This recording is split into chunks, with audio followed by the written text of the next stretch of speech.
Kabanata 1881. Sean, napatingin siya kay Julia at sinabihan siyang lumapit. Halika at makipag-usap. Julia, nakaramdam ako ng labis na kahihiyan. Sa ayon sa kanya, hindi siya ang magdedesisyon kung aling mga nurse ang ipapaalas ni Deputy Bailey. Gayunman, lahat sila ay nag-alok sa kanya ng tulong dahil nagtapos sila sa iisang paaralan na ginawa itong mahirap.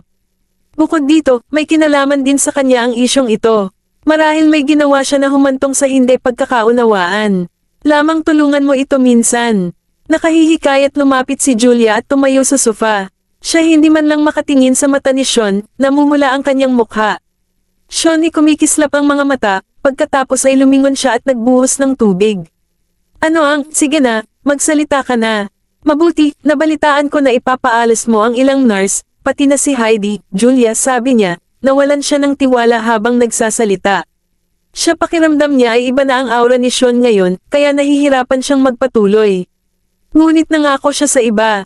Pagkuha, sabi niya, hindi mo ba sila kayang ipagwalang bahala? Pupunta rin sila sa pamamagitan ng isang mahirap na oras. Sean, bumagsak si Gay sa kanyang mukha. Pakiramdam takot na takot si Julia, hindi na kasing tiwala niya ang sarili niya noong una siyang nagkita siya. Bakit? Mahinahon na tanong ni Sean, malapit ka ba sa kanila? Kahit na kung malapit lang sila, hindi ito makatwiran na magchismisan tungkol sa kanilang mga kaibigan. Pagdinig sa medyo sarcastic na sinabi ni Sean, lalo pang napahiya si Julia. Siya, kamakailan lamang ay inilipat siya sa departamentong ito, kaya ang kanyang relasyon sa hindi naman ganoon kalalim ang mga ito. Ano sabi nila, kasama rin ako. Tutal, wala itong kinalaman sa trabaho, paliwanag niya.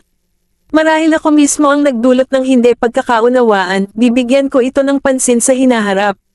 Maaari hindi mo sila pinababayaan, bigyan mo lang sila ng babala sa pagkakataong ito. Julia, napatingin siya sa sarili niyang mga daliri sa paa. Sean, nagdilim ang mukha. Kingsley, naririnig niya ang kanilang pag-uusap habang nakapikit ang kanyang mga tainga, na parang may kinalaman sa kanya.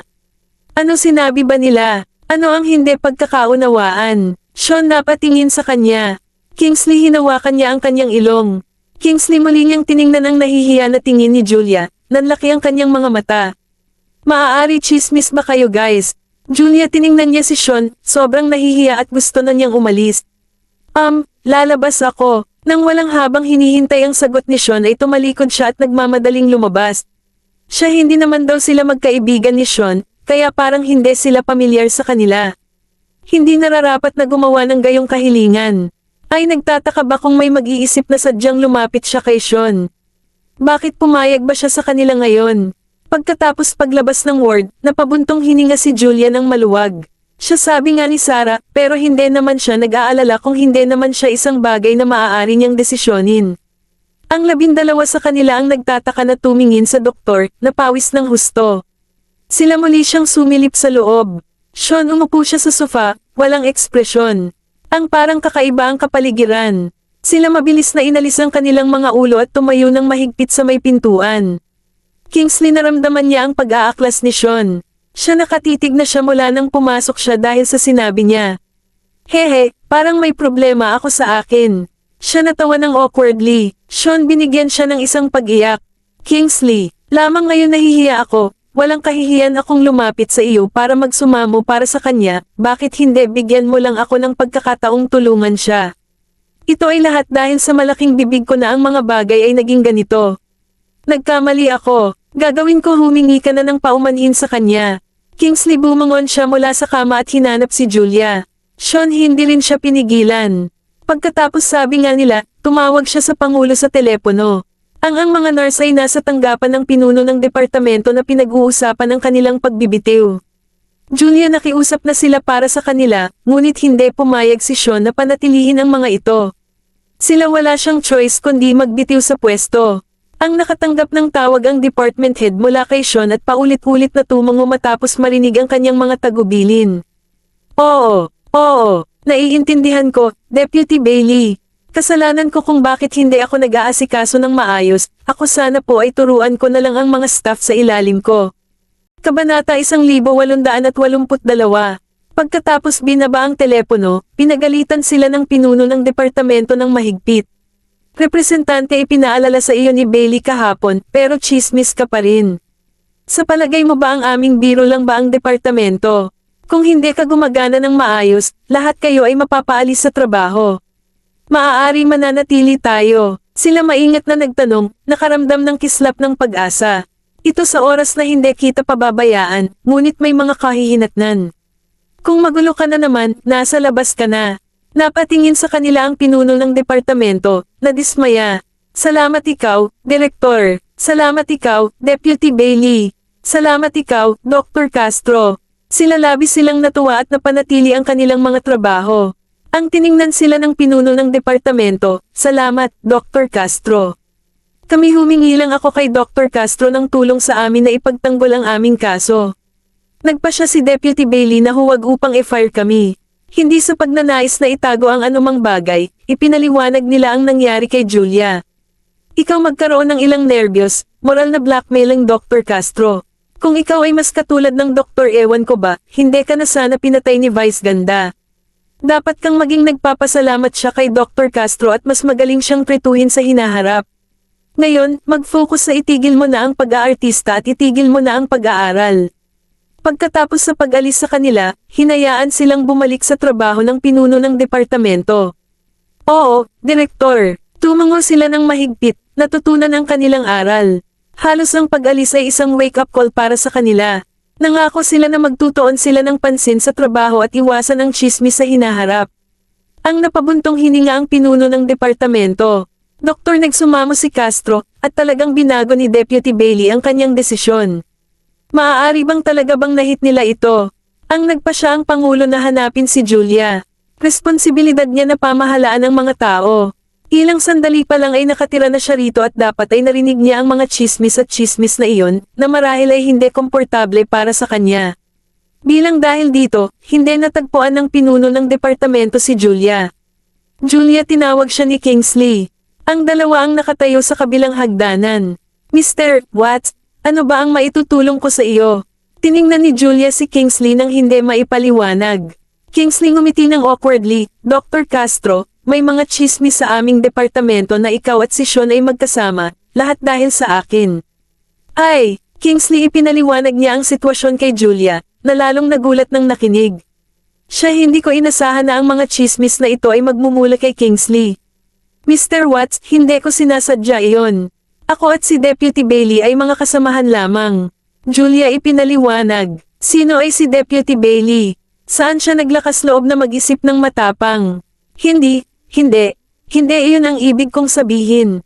Kung gusto mo si Sean, walang problema sa paghabol siya. Ngumiti si Kingsley kay Julia. Julia, natulala siya, namumula ang kanyang mga tainga. Sean, nag-iisa ka ba o may kasama ka na? Napatingin sa kanya si Kingsley. Julia ay lubhang nahihiya. Sa kwento niya, ako po ay single, pero ako at si Deputy Bailey ay hindi posible. Ang masyadong malaki ang agwat sa kanilang pagkakakilanlan. Napakaganda ni Vice Ganda, kung paano maaari ba siyang maging interesado sa kanya. Kingsley, tiningnan ko siya at alam niyang mahiyain siya. Ako ay mali tungkol dito. Hihingi ako ng paumanhin sa iyo. Kung hindi lang ako nagsalita, hindi sana kayo naging gulo. Pasensya na, ito ay okay. Ayaw siyang sisihin ni Julia. Hindi tabanggitin, sa tingin ko talaga kayong dalawa ay isang mahusay na tugma, hindi ba talaga ninyo gusto siya sa lahat? Nanlaki ang mga mata ni Kingsley. Habang patuloy siyang nag-iimbestiga, ito ay parang nakikita niya ito sa pamamagitan nito. Julia, ni mas namumula pa ang mga tainga. Paano hindi ba niya gusto siya? Lahat ng babae ay humanga sa natitirang Sean. Mr. Watts, huwag mo akong panunukso, may trabaho pa ako, sagot ni Julia. Kingsley tumingin sa kanya, tumango ng nakangiti. Julia, tumango siya at mabilis na naglakad pabalik sa opisina. Siya humingi ng paumanhin sa kanya ang pangulo at humingi ng paumanhin sa kanya na nagpa siya si Deputy Bailey na huwag tanggalin ang mga nurse. Siya nabigla siya sa kaibuturan. Ito ay talagang ang kanyang pakiusap na ginawa Deputy Bailey save ang mga ito. Julia biglang nawalan ng pag-asa. Sa sasandaling iyon, lumapit si Heidi at ang iba pang mga nurse na nagdadala ng iba't ibang merienda sa ang kanyang mesa. Kabanata 1883. Dr. Castro, maraming salamat. Kung hindi dahil sa iyo, malamang nawalan kami ng trabaho. Doktor, tulad ng aming mga magulang, ikaw ay iligtas sa amin. Kung may maglakas loob na mang-aapi sa iyo sa hinaharap, ipaalam mo lang sa akin. Ako ang unang maninindigan para sa iyo. Dr. Castro, salamat sa pagiging mapagbigay at hindi nagtataglay ng sama ng loob laban sa amin. Salamat sa pagtulong sa amin na ipagtanggol ang aming kaso. Ako, pakiusap, huwag kang ganito. Bumalik ka na lang sa trabaho. Natatakot si Julia sa mas maraming chismis na kumalat. Ang iba ay naunawaan, tumango, at bumalik sa kanilang mga istasyon ng trabaho. Dr. Castro, salamat. Julia tumango siya, pinatahimik ang kanyang damdamin, at nakita ang isang tumpok ng pagkain sa mesa. Ipinamahagi niya ito sa kanyang mga kasamahan. Tayo'y kumain ng sama-sama. Salamat ikaw, Dr. Castro. Julia awkwardly ngumiti, hindi ko binili ito, kaya huwag maging magalang. Lahat tumawa. Nang makita ang ilang pagkain na naiwan sa kanyang mesa, naisip ni Julia na dalhin ito sa ward ni Kingsley. Ngunit isinasaalang-alang ang kakulangan sa ginhawa sa tiyan ni Kingsley, nagpasya siyang huwag ito. Kung dinala niya ang pagkain at may isang taong may masamang intensyon na nakakita, iisipin nila sinadya niyang lumapit muli sa kanila. Siya ay nagpasya na panatilihin ang pagkain para sa kanyang sarili. Siya ibinalik ang pagkain sa drawer at nakatuon sa kanyang trabaho. Parin dito, Kingsley bumalik sa ward at nakita si Sean na naroon pa rin, kaya umupo siya. Humingi ako ng paumanhin kay Dr. Castro. Sean sinulyapan siya at patuloy na nakatuon sa kanyang sariling mga dokumento. Ako tinanong siya kung gusto kanya, hulaan mo kung paano siya sumagot. Ang mga mata ni Kingsley ay kumikislap habang nakatingin kay Sean, na nagtataka na makita ang reaksyon nito. Sean hindi siya pinansin. Kingsley smirk, sinabi niya na siya ay walang asawa mula nang ipanganak. Sean ibibig twitched bahagya. Tulad ng kung hindi siya nag-iisa. Tinatawag ba ng palayok ang kaldero na itim? Huwag panunukso ang iba. Sean binalaan siya, hindi ba sapat ang problema ni Julia? Si Kingsley natawa ng awkwardly, nagbibiro lang ako sa iyo. Kingsley umupo sa kama, at hindi nagtagal ay nagdala si Edwin ng pagkain. Mr. Whitley, anong masarap na pagkain ang dinala mo sa akin? Si Kingsley ay labis na masigasig nang makita niya si Edwin. Edwin chuckled, ilang chan-friendly salad. Alam na siya ay na-hospital din, naghanda si Edwin ng ilang magaan na pagkain para sa kanya, kahit na mas magaan kaysa kay Darius. Magluto ng oatmeal porridge ngayong gabi, at ilang stir-fried salads. Si Edwin inihanda ang mesa para sa kanya at inilagay ang pagkain dito. Ang iyong pagluluto ay mas mahusay kaysa sa ospital. Pinuri ni Kingsley, na nagugutom nang makita niya ang mga salad. Ako nagdala ng sapat para sa 2 tao, si Mr. Bailey ay maaaring lumapit at kumain sa amin. Si Edwin ay tumawag kay Sean, naghahanda na pumunta sa ward ni Darius. Matapos naming kumain, 12 ay maaaring kunin ang mga tira pabalik. Mr. Whitley, hindi ka ba manatili at kumain? Naghuhukay na si Kingsley, nakatingin kay Edwin. Hindi, kailangan kong pumunta upang magbigay ng pagkain sa old Mr. Graham, Arisa at ang iba pa ay din pagpunta bumalik upang kumain. Kayo guys tamasahin ang inyong pagkain, pupunta ako doon. Edwin binati sila at pagkatapos ay nagdala ng isa pang bahagi ng pagkain kay Darius. Wow, ito ay masarap, si Mr. Whitley ay napakabait sa akin. Nasisiyahan si Kingsley sa pagkain at nagbulalas. Sean mukhang hindi makapagsalita, hindi ba kakain ka? Kung hindi, kakainin ko lahat. Sinulyapan siya ni Kingsley. Tatapusin ko muna ang gawaing ito. Tinapos ni Sean ang kanyang gawain bago tumayo upang maghugas ng kanyang mga kamay at kumain. Maglaan ng oras sa pagkain, hayaan mong mag-adjust ang iyong tiyan. Ipinaalala ni Sean kay Kingsley, na nilamon ang kanyang pagkain. Kingsley natawa at nagpatuloy sa pagkain. Ay susuriin mo si old Mr. Graham pagkatapos mong kumain. Ako ay pumunta pagkatapos kong kumain. Sagot ni Sean dahil kailangan niyang suriin si Darius at kunin ang kanyang medical report. Oh, tumugon si Kingsley. Sean sumulyap sa kanya, may gusto ka pa bang sabihin? Ako wala kang masabi. Tiningnan siya ni Kingsley nang hindi maipaliwanag. Bawat kapag may gusto akong sabihin, itigil mo na ako. Sean, Kabanata 1884. Mr. Nagdala ng pagkain si Whitley sa bahaging ito ng old Mr. Graham. Masigla ang ward. Ang nag-uusap ang mga bata at si Darius tungkol sa mga kagiliw-giliw na bagay sa paaralan. Edwin ni dito. Jasper binati niya si Mr. Whitley na nakangiti. Si Edwin ngumiti sila, hinaplos ang kanilang mga ulo. Mr. Graham, Arisa, binati ni Edwin sina Benjamin at Arisa bago kinuha ang pagkain paglilingkod kay Darius. Ikaw, huwag na kayong mag-alala, huwag na kayong mag-alala. Nakikita si Edwin, Benjamin ay nagmamadali ring bumalik sa kanyang pamilya. Arisa ngumiti siya at tumingin kay Benjamin. Ay babalik ba tayo? Pagkatapos-tapos na ang pagkain ni Lolo, babalik na tayo. Napatingin si Gavin kay Benjamin. Sila ay sinamahan lang si Darius, matagal na silang hindi nakakasama sa kanya. Okay, sumang-ayon si Benjamin. Hindi kailangan kong maghintay na matapos akong kumain, mabagal akong kumain. Sa oras na matatapos ko, ito ay maging madilim. Bilisan mo, naghanda na ng hapunan si Edwin para sa iyo, at ang salad ay makakakuha ng malamig kung hindi ka nababalik agad. Tayo ay bumalik ka, balik na tayo. Benjamin hinikayat niya silang umuwi. Mr. Babalik si Whitley sa kanila, iwanan ang mga bagay na ito dito, si William ay darating maglinis mamaya. Si Mr. Whitley ang nagmamaneho sa kanila pabalik. Dapat babalik tayo. Tiningnan ni Benjamin si Arisa, madilim na ngayon. Siya ilang oras na akong nandito kanino ng hapon. Okay. Tumayo si Arisa, binati si Darius, at pagkatapos ay dinala ang mga bata sa bahay. Si Edwin ilang sandali pa ay naghihintay na lang si William, at pagkatapos ay umalis na siya sa pag-ibig, siya ay pinalayas. Darius, Benjamin kinailangan niyang pasukin ang bodyguard para bantayan si Darius ng ilang sandali. Sila kakarating ko lang sa ibaba nang dumating si William. Benjamin, Arisa, babalik ka na, late na ako ngayon. Siya kinagabihan ay nagtungo siya sa Manila para mag-ayos. Nang mapansin niyang huli na ang lahat, dali-daling naligo at lumapit. Hindi, sir. Salamat po sa inyong pagsisikap. Arisa ngumiti siya at naaliw nang makita siyang nagmamadali. Hindi, huwag kang mag-alala, pupunta ako para makita ang matandang si Mr. Graham. William sabi niya sa kanila at pumasok na sa loob. Benjamin bahagyang tumango siya at dinala ang mga bata sa kotse. Mister, pare, nakasakay ka na lang sa kotse na katulad nila. 6 mga bata. Arisa ngumiti siya at tumingin kay Benjamin. Benjamin agad niyang hinawakan ang kamay niya at umupo sa isa pang kotse. Ang gusto ka ng mga bata na makasama ka ulit. Bawat sa oras na lumalabas sila, hindi sila pinapayagan ni Benjamin na umupo ng magkasama.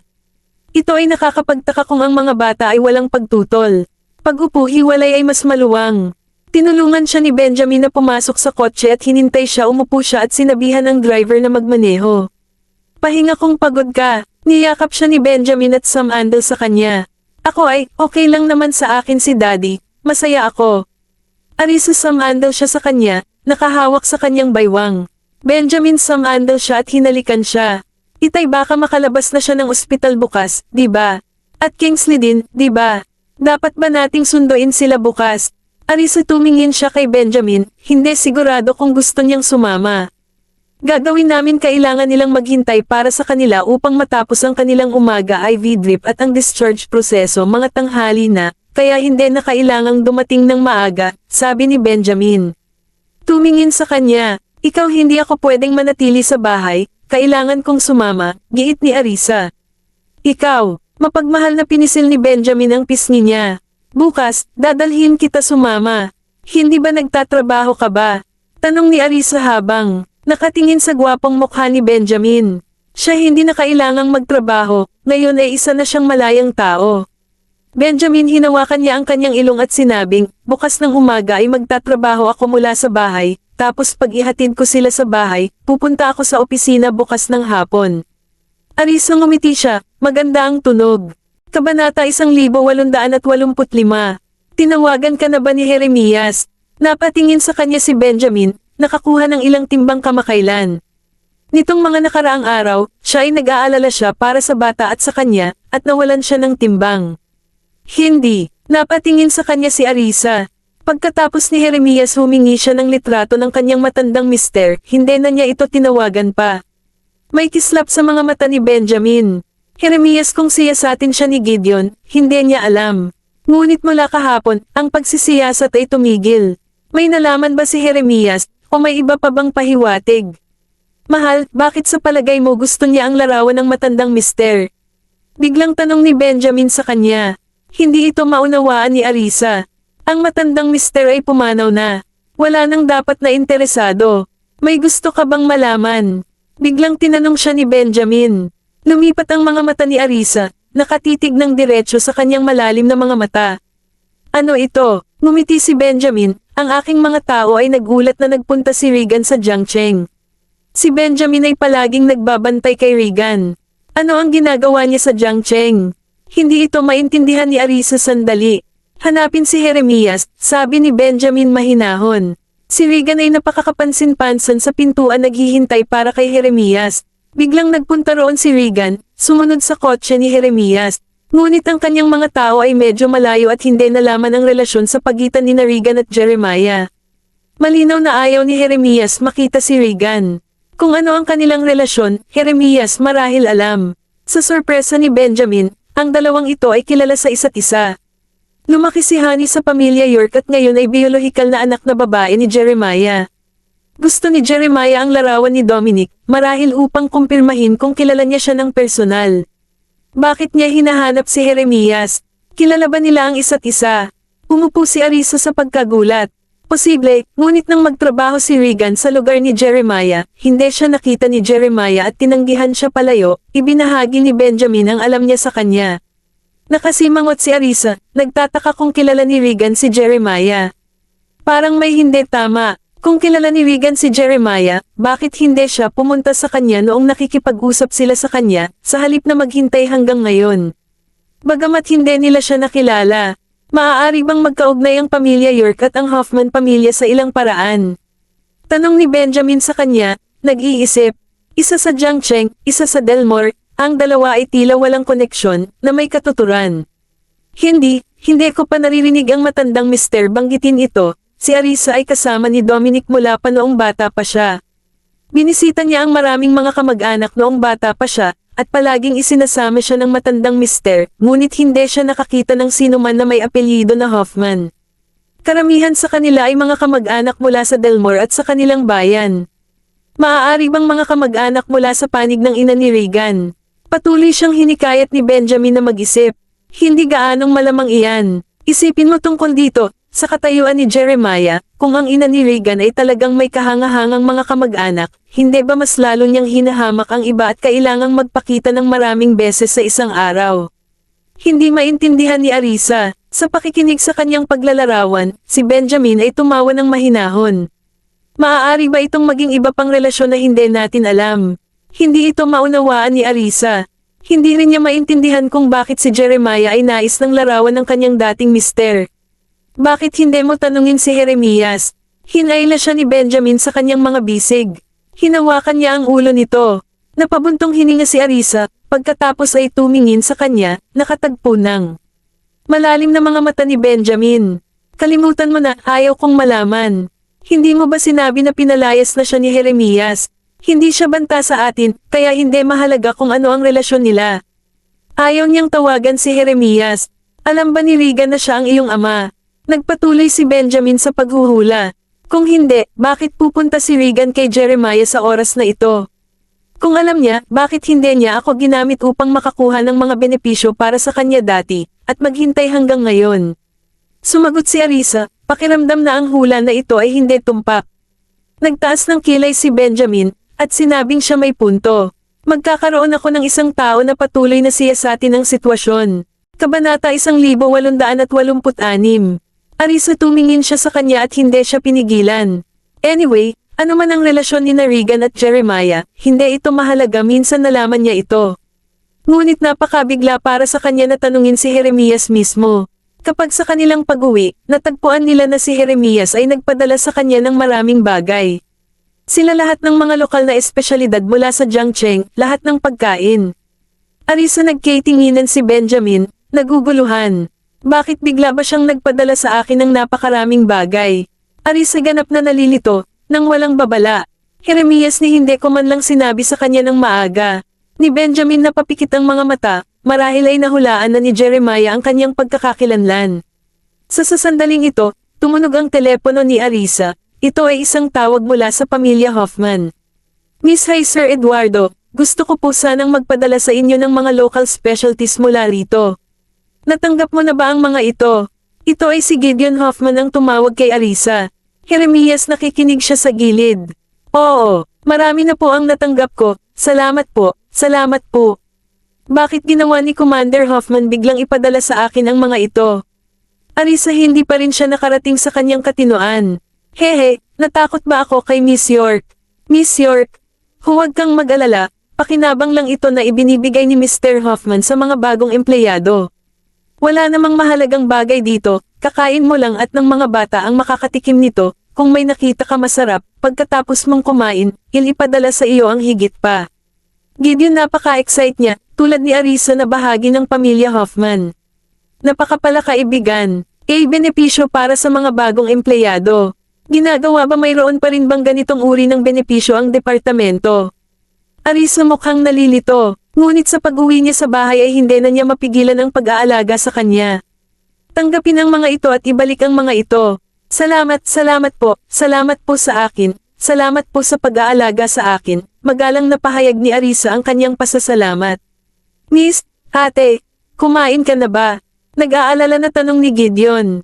Ako kakauwi ko lang, kaya hindi pa, sagot ni Arisa, hindi sanay na makipagpalitan ng mga kasiya siya kasama si Gideon. Mabuti, hindi ko na kayo pababayaan, Miss York. Palam, sabi ni Gideon kanina ibaba ang telepono. Benjamin hinawakan niya ang kanyang noo. Arisa inalis niya ang cellphone niya at nakita niya ang malungkot na ekspresyon nito. Ano ang problema? Siya nagtanong. Bakit patuloy ka bang tinawag ni Gideon mula sa pamilya Hoffman na Miss York? Benjamin tanong niya, ang kanyang gwapong mukha ay nagpapakita ng kanyang pagkadismaya. Arisa akala ko nakakatawa at natawa ito. Bakit ka nagmamalasakit kung paano ako tinatawagan ng iba? Lahat ng ito ay pareho, hindi ba? Kami ay sabi nga nila, tawagin ka na lang ni Mrs. Graham. Hindi ba? Benjamin niyakap niya ang kanyang baywang, mukhang napakalungkot. Arisa ngumiti siya, niyakap ang leeg nito at hinalikan ito sa labi. Oh, namumula ang mukha. Anim tumakbo ang mga bata palabas, nakita silang nagyakap at naghahalikan, at malakas na pinaalalahanan sila. Takip ang kanilang mga mata gamit ang kanilang mga kamay. Arisa sinabi niya kay Benjamin, mga anak, ano ang mga bagay na ito? Bakit napakalaki ba ng mga kahon? Inay, binili mo ba ang lahat ng ito? Napakarami. Inay, ano ito? Masarap ba ito? Inay, namimili ka ba online? Inay, maaari ba nating buksan ang mga ito, at makita? Inay, ano ang binili mo? Ang anim na bata ang nagtanong, na nag-iingay. Arisa natawa siya at tiningnan ang ilang malalaking kahon na katatapos lang may hatid. Iba pa ang mga tao ay nagpapadala ng pagkain. Benjamin hiniling niya sa bodyguard na buksan ang mga ito. Wow, sino ba naman ang napakabait na magpadala sa atin ng napakaraming masasarap na pagkain. Nagningning ang mga mata ni Oliver, tuwang-tuwa siyang tumalon para tingnan kung anong uri ng pagkain ang nasa loob. Sila ay mula kay Commander Hoffman, sabi ni Arisa, na gustong makita ang reaksyon ng mga bata. Kaagad nagtago ang anim na bata sa gilid.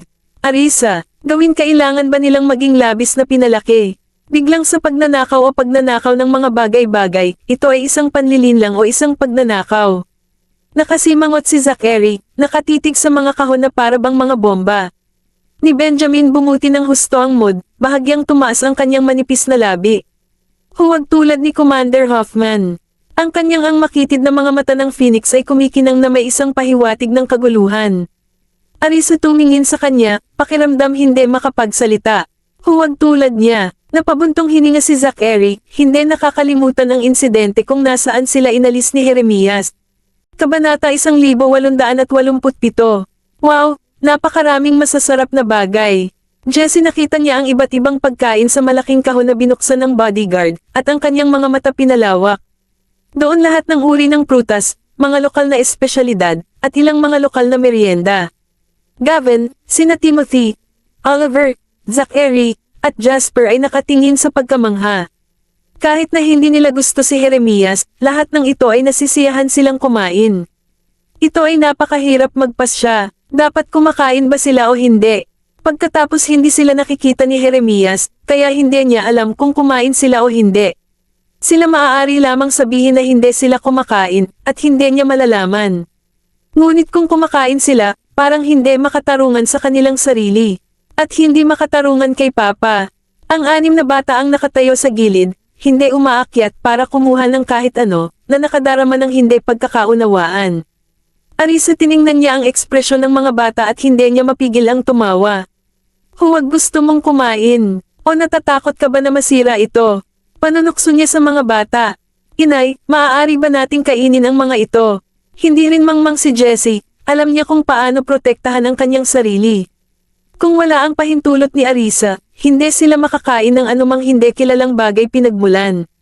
Nang, pwede ka nang kumain, bakit hindi ka kumain? Lumapit si Arisa at nag-aayos ng isang orange. Benjamin, kinuha niya ito mula sa kanya, ako na ang bahala sa iyo. Arisa tumingin sa kanya at malugod na hinayaan siyang gawin ito. Ang mga ito ay lahat ng mga benepisyo ng bagong empleyado ni Mommy. Maaari mong inumin ang anumang gusto mong kainin, huwag ka nang kumain ng sobra, mamaya na lang tayo maghapunan. Siya nag-uusap, at 6 na bata ang nagmamadaling umakyat, bawat isa ay kumuha ng marami. Ikaw lahat ay kumuha ng ilan upang kumain, at ibahagi sa iba, huwag hayaang kumain sila ng labis. Arisa, inutusan niya ang kanyang mga bodyguards. Salamat ikaw, Arisa. Ang hinihintay ng mga bodyguard ang mga bata na kunin ang kanilang bahagi bago mag-alis ang ilan para sa kanilang sarili. Benjamin, kumuha siya ng orange at iniabot sa bibig ni Arisa. Arisa, ibinaba niya ang kanyang ulo at kumain ng ilang hiwa. Manam. Ang kanyang abala ang bibig, nagniningning ang kanyang mga mata, tumango siya kay Benjamin. Ay matamis, at maraming juice, kahit nahigit pa sa tubig sa aming bahay. Ay masarap ba iyon? Binigyan siya ni Benjamin ng ilang hiwa pa. Arisa, tumango siya, subukan mo. Benjamin, sa kanyang bibig ay nahulog ang ilang hiwa sa kanyang bibig, sa katunayan, napakatamis nito, na may maraming juice. Kunin, sige na nga, magluto na lang tayo ng juice. Benjamin, inutusan si Millie na dalhin ang mga orange sa loob. Kamakailan lamang, mahilig talaga kumain ng orange si Arisa. Ang mga ito maaari itong maiimbak ng mas matagal. Hayaan kumain siya ng kaunti pa. Umalis isang kahon para sa lahat upang ibahagi, hindi rin namin maaaring kumain ng ganoong marami. Arisa, inutusan niya ang lahat na pumunta at kumain. Pagkatapos pinakain siya ni Benjamin ng kahel, at pagkatapos ay dinala niya ito sa bahay. Pumunta, maghugas ka ng kamay, maghanda na tayo para kumain. Benjamin, tinawagan niya ang mga bata, at inalalayan si Arisa na maghugas ng kamay. Ikaw, hindi ka naghuhugas ng kamay ngayon. Natawa si Arisa kay Benjamin, natanto niya hindi rin siya naghugas ng kamay. Ang aking malinis ang mga kamay, hinawakan ko lang sila sa orange peel. Benjamin, napatingin siya sa kanya na may ngiti sa kanyang mga mata. Arisa, tumango siya at naghugas ng kamay kasama siya. Gagawin ko, tawagan mo na lang si Jeremias, at least magpasalamat ka sa mga regalo niya. Benjamin, tiningnan ko siya pero wala siyang sinabi. Arisa, pinunasan ang mga patak ng tubig sa kanyang mga kamay gamit ang isang tissue bago siya ilabas, tawagan at i-dial ang numero ni Jeremias. Pagkatapos 2 ring, ang tawag ay nakakonekta. Arisa, Jeremias parang medyo nagulat. Commander Hoffman, ang mga dalandan na ipinadala ni Gideon ay mahusay, salamat. Nagpadala rin siya maraming pagkain. Arisa, salamat sa kanya. Haha, mahilig kang kumain. Ipapadala ko sa iyo si Gideon ng ilang higit pang mga kahon, tama na panahon ngayon, mas masarap ang lasa nila. Kung hindi mo kayang tapusin ang mga ito, ibahagi mo sa lahat, hindi ito masyadong marami. Jeremias, natutuwa siyang marinig na nagustuhan niya ang mga ito. Salamat ikaw, Commander Hoffman. Hindi pa natin natatapos ang mga ito ngayon, kaya please lang huwag magpadala ng higit pa. May mga kasama na tayo sa bahay. Arisa, magalang na tumanggi, natatakot na baka magpadala pa si Jeremias. Mga tao, mag-ingat sa pagkain pagdating sa pagkain. Kabanata 1888. Pagsubok, hindi rin masama ang ibang lasa. Ang lasa at texture ay maaaring mag-iba depende sa kung saan ito lumaki. Kung hindi mo alintana, maaari mong ipadala sa akin ang ilan. Paano ang tungkol sa iyon? Sanang marinig si Jeremias, tumigil sandali si Arisa, pagkatapos ay ngumiti at sumagot, sige, ipapadala ko sa kanila ang ilan para tikman ni Commander Hoffman. Dahil binanggit ito ni Jeremias, hindi niya ito mapigilan. Gawin si Zachary at ang iba pa ay gusto ang mga merienda na iyon. Tanong ni Jeremias, Arisa, tumango siya habang pinagmamasdan ng mga bata sa living room na nagpupuno ng kanilang mga backpack sa pagkain. Sila mahalin ito. Salamat, Commander Hoffman. Hindi, ang problema, may mga merienda lang yan. Si Jeremias ay may nais na magpadala ng isa pang bagay, pero natatakot siya na baka mabasa ni Arisa ito ng labis kung bigla siyang magpadala iba pa. Siya baka hindi man lang ito tanggapin. Kaya, ipinahanda niya kay Gideon ang ilang merienda na ipapadala. Arisa, kumain ka na ba? Tanong ni Jeremias, hindi kakatapos ko lang maghapunan. Kumain na ba si Commander Hoffman? Arisa, napansin kong madilim na sa labas, kaya baka kumain na si Jeremias. Ang laging kumakain ng hapunan ng team sa takdang oras. Ako hindi pa rin ako kumakain. Busy ako ngayon at kakauwi ko lang. Si Gideon ay hindi tapos na ang pagluluto. Jeremias umupo siya sa sala at nakikipag-usap kay Arisa, na mukhang magiliw.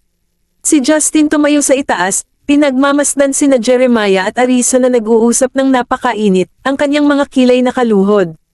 Maaari bang mahal na mahal ni Kuya Germs? Pag-iisip sa ganda ng mukha ni Arisa, mas matibay kaysa sa sinumang celebrity, hinawakan ni Justin ang kanyang mga labi. Commander, late ka na kumakain.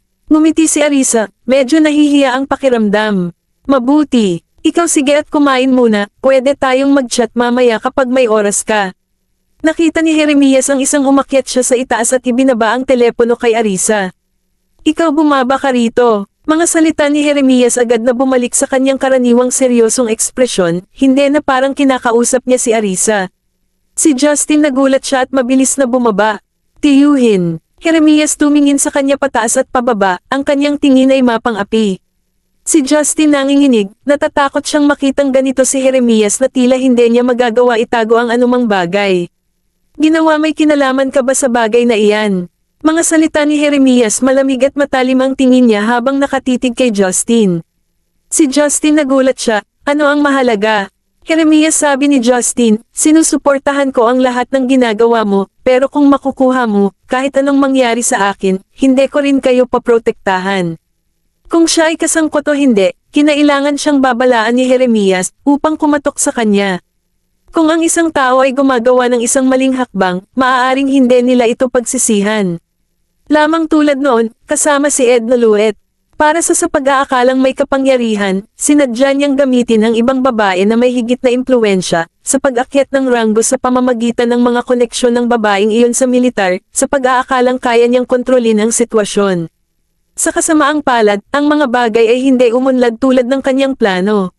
Si Edna nadismaya si Luet, nagkaroon sila ng malaking pagtatalo, at pagkatapos ay umalis siya. Kabataan ang pagmamataas ay humahantong sa panghabang buhay na pagsisisi. Tiyuhin, hindi ko ginawa iyon, hindi ko gagawin ang mga bagay na iyon. Paminsan-minsan, si Justin ay walang pakundangan, ngunit nagmamalasakit pa rin siya sa karera ni Jeremiah.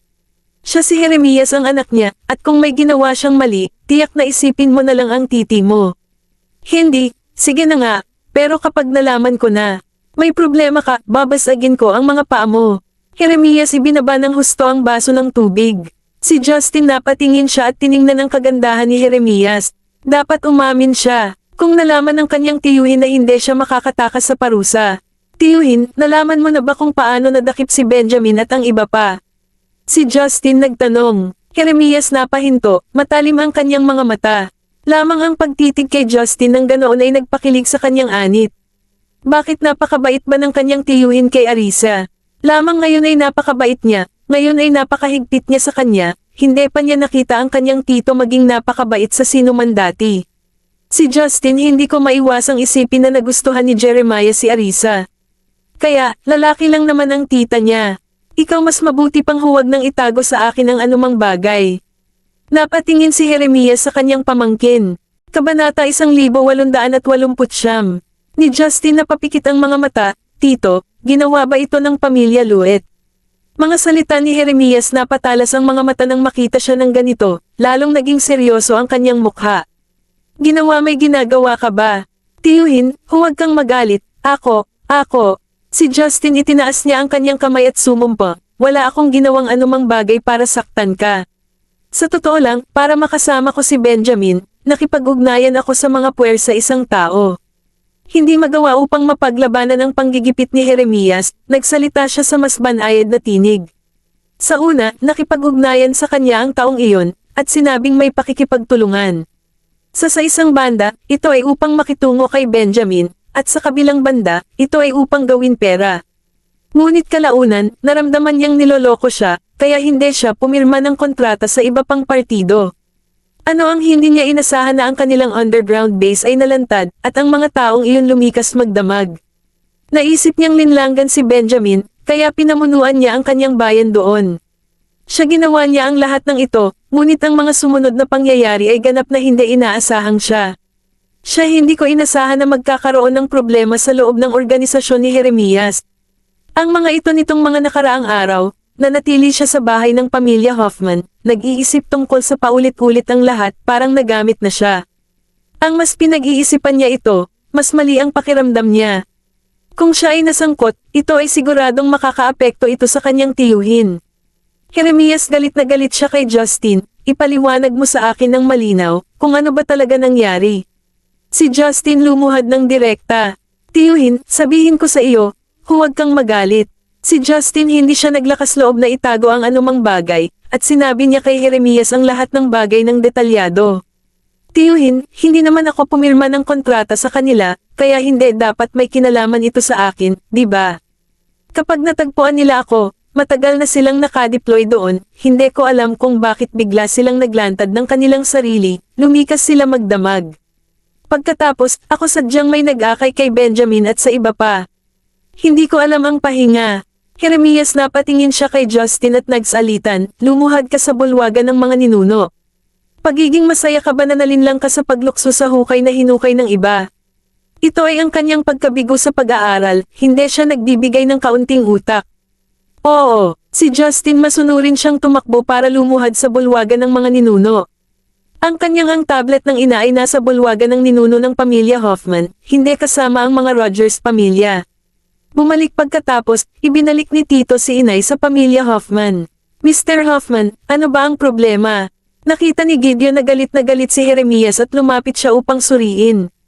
Jeremias hinawakan niya ang kanyang kamay, ewan ko ba. Jeremias tumayo siya at nagtungo sa studio. Ito ang maliit na punk na si Justin ay talagang karapat-dapat na bugbugin. Ang mas lalo itong pinag-isipan ni Jeremias, lalo siyang nagalit. Ang kanyang iniwan ng kapatid na babae ang anak na ito, kasalanan niya kung bakit hindi siya tinuruan ng maayos. Jeremias kumuha ng latigo at naglakad papunta roon. Gideon nagulat siya at sumunod. Mr. Hoffman, anong pagkakamali ang ginawa ni Justin para maging karapat-dapat na latigwan? Gideon, isipin mo ang sarili mong negosyo. Mga salita ni Jeremias madilim ang mukha sa galit nang dumiretso siya sa ancestral hall. Sa lalong madaling panahon, maririnig ang tunog ng pag-alog ng latigo. Ang sumipol ang tunog, tumama sa balat, na nagiging sanhi ng paghihiwalay nito.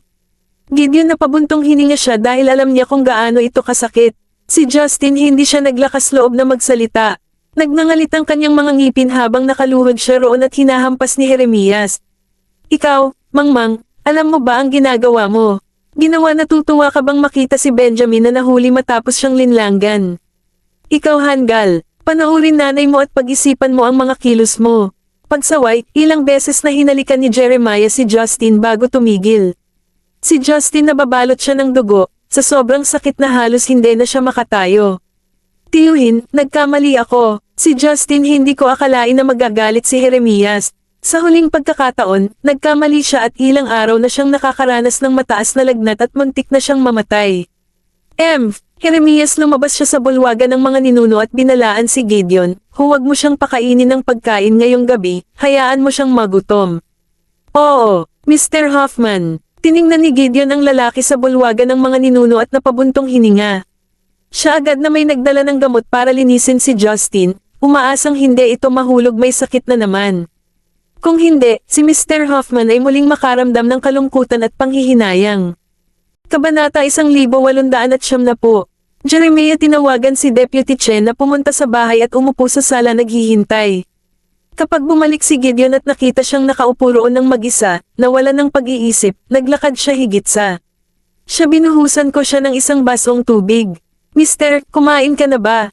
Hindi pa. Hintayin na lang natin si Vice Ganda at kumain na tayo. Jeremias inutusan niya si Gideon na magluto ng mas maraming salad. Mr. Hoffman, ano ba ang problema? Matagal nang hindi nakita ni Gideon si Jeremias na galit oras. Lamang nang makita niya ang likod ni Justin, tila naputol ang kanyang balat. Ito ay malinaw kung gaano kagalit si Mr. Hoffman. Iyon si Kido ay nasangkot sa insidente sa basement. Naninikip ang mga labi ni Jeremias. Gideon nagulat siya, Mr. Hoffman, nalilito ka talaga. Sila itinuring na sarili nila si Justin, paano niya magagawa ang mga bagay na iyon, hihingi ng paumanhin kay Mr. Hoffman. Mister, may plano ka ba? Ano man sa ngayon, kailangan na nilang kalmado ang mga bagay-bagay. Huwag kang mag-alala, Gideon, may paraan ako. Ang Luet hindi magiging madali ang pamilya ko. Siya kinailangan niyang ibagsak ang pamilya Luet. Gideon tumingin sa kanya at napabuntong hininga. Si Justin hindi pumirma sa mga taong iyon, ang kanyang paglahok ay minimal, ang kanyang target ay, kasi, hindi naman big deal ang pag-alam mo sa kanya. Mr. Hoffman, sa palagay mo ba ang mga taong iyon ay maaaring target din si Mr. Graham? Kung hindi, bakit itatayo ang base malapit sa base ni Mr. Graham?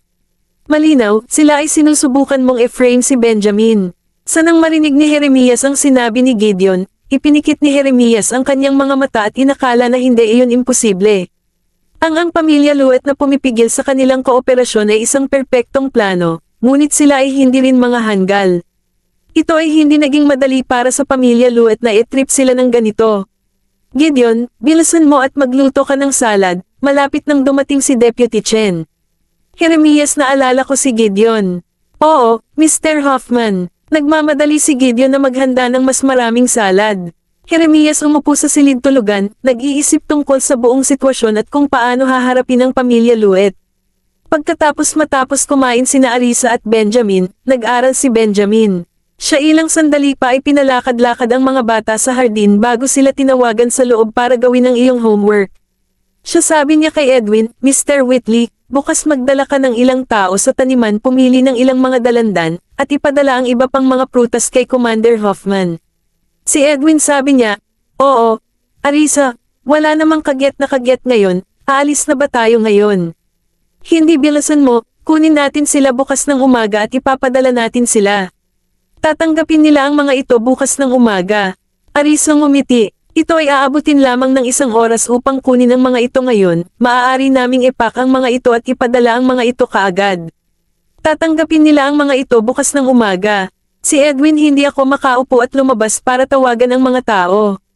Inay, maaari ba tayong pumunta?